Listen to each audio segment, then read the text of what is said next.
Okay, let's just jump right into it.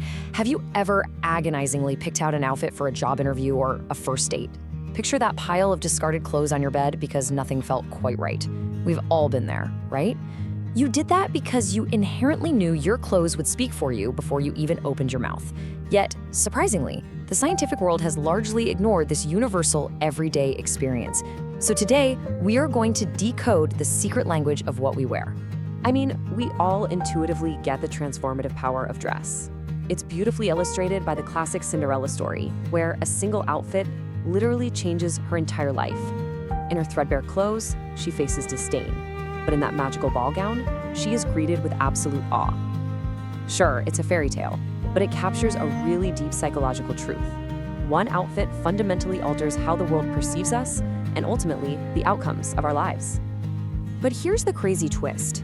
If everyone knows clothes matter so much, why have scientists spent decades studying what they call disembodied floating faces while completely ignoring what people actually wear? For years, models of person perception have been built almost entirely on facial features, testing reactions to isolated faces stripped of bodies and clothes. Why?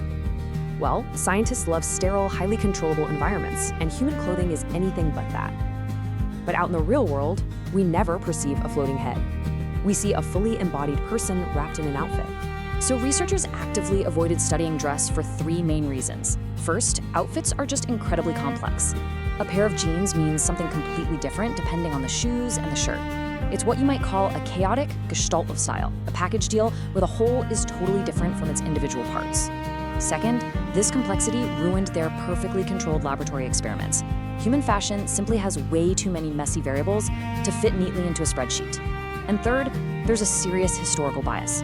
The field was historically dominated by majority group researchers who often viewed fashion as frivolous. Meanwhile, marginalized groups, who couldn't just rely on inherent social power, have historically relied heavily on dress, hair, and style as their primary tools for self-expression and survival. To finally solve this scientific mystery, we're going to explore a groundbreaking framework broken down into 5 pillars: a new impression model, signaling social categories, inferring cognitive states, projecting social status, and the power of aesthetics. Let's start with part 1, a new impression model, and seeing the full picture. Imagine this new perceiver lens model.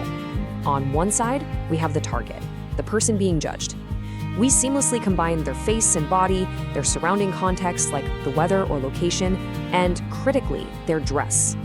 All these physical cues bounce off each other dynamically. But then, all of this visual information passes through the perceiver lens. This is your brain, your cultural beliefs, your stereotypes, your mood, and your unique tastes. The impression isn't just an objective read of what they are wearing, it's a rapid, instant negotiation between their visual features and the baggage you bring to the table. Like, a deeply exhausted perceiver might judge a bright, loud outfit completely differently than a highly energized person would. Moving on to part 2, signaling social categories, or simply, who is this person? Throughout history, oppressed groups have used something sociologists call argot. This refers to the hidden, secret meanings carried within articles of dress. For many communities, broadcasting their identity openly could be incredibly dangerous. Argot was necessary for physical safety and finding your community in plain sight. For example, the belt-side keyring or carabiner has long served as a subtle, highly accurate signal of identity within lesbian culture. These subtle signals allow people to safely broadcast who they are to insiders who share their specific cultural lens, without drawing any unwanted attention from the general public. And this brilliantly illustrates how clothing works as an intentional identity claim. While a face can give us clues about age or race, it's pretty terrible at telling us someone's religion, political affiliation, or music taste.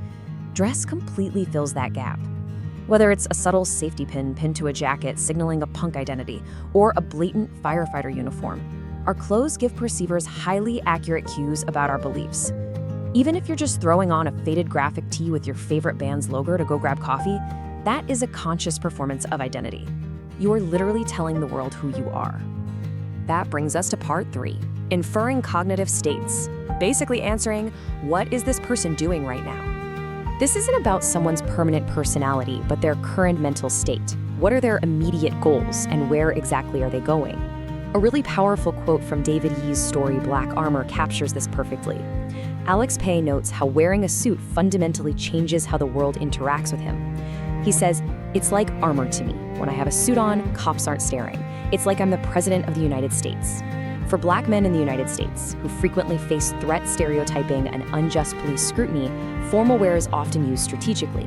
It acts as literal psychological armor to actively signal the absence of threat, altering the perceiver's assumption of their motives and allowing them to navigate the world more safely.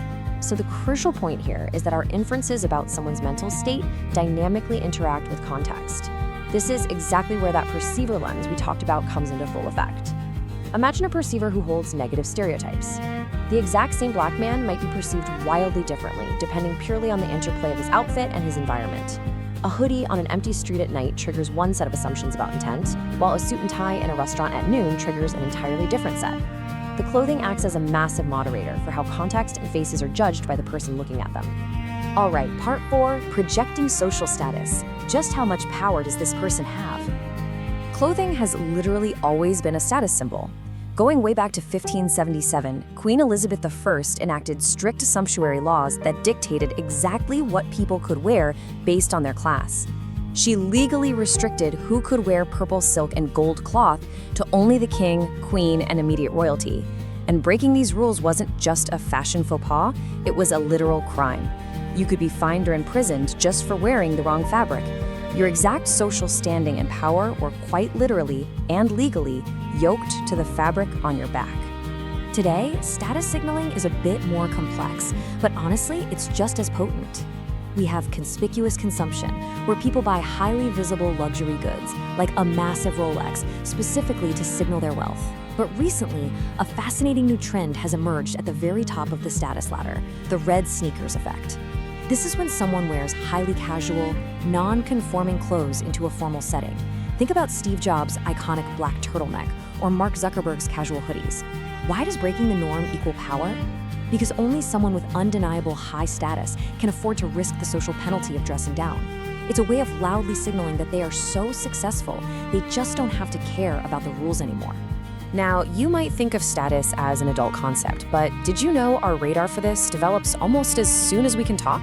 Astonishingly, research shows that Western children as young as 4 years old are already using clothing to actively judge people. They look at the new versus worn state of objects like backpacks or blue jeans to accurately judge a person's competence and social standing. By the time we are in kindergarten, we are already decoding the sophisticated status signals embedded in dress. Finally, part 5, the power of aesthetics. Simply put, do I actually like what this person is wearing? The 18th century philosopher David Hume famously argued that beauty isn't actually in the object itself, it exists merely in the mind contemplating it. Independent of all the complex social signaling and status games we've discussed so far, we all have deeply ingrained, unique aesthetic tastes. Sometimes it isn't about projecting power or signaling a group. You simply have favorite colors, preferred patterns, and specific textures you like. It's highly subjective, and these personal gut-level tastes act as a massive filter in your perceiver lens, heavily biasing your very first impressions of others just because you inherently like or dislike their outfit's aesthetic.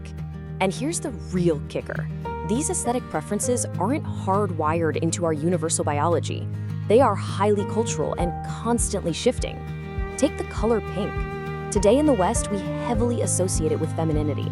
But prior to the 1940s, pink was actually considered a strong, decisive, and masculine color, while blue was seen as delicate for girls. The script completely flipped.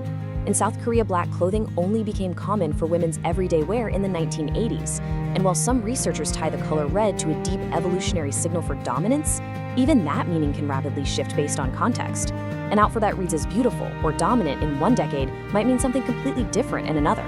The legendary Hollywood costume designer Edith Head really nailed it when she said, "You can have anything you want in life if you dress for it." This brilliant quote summarizes this entire scientific framework with total clarity. Dress isn't just frivolous decoration, it is an incredibly potent functional tool. It's an active participant in how we form impressions, working seamlessly alongside our facial expressions and body language to help us navigate society. So as you head out into the world today, I want to leave you with this final provocative thought. Take a quick second and look down at what you are wearing right now. Through the lens of everyone you'll meet today, what exact signals are you broadcasting? What social categories are you claiming? What cognitive state are you suggesting? And what status are you projecting? Because whether you thought about it this morning or not, your clothes are already doing the talking.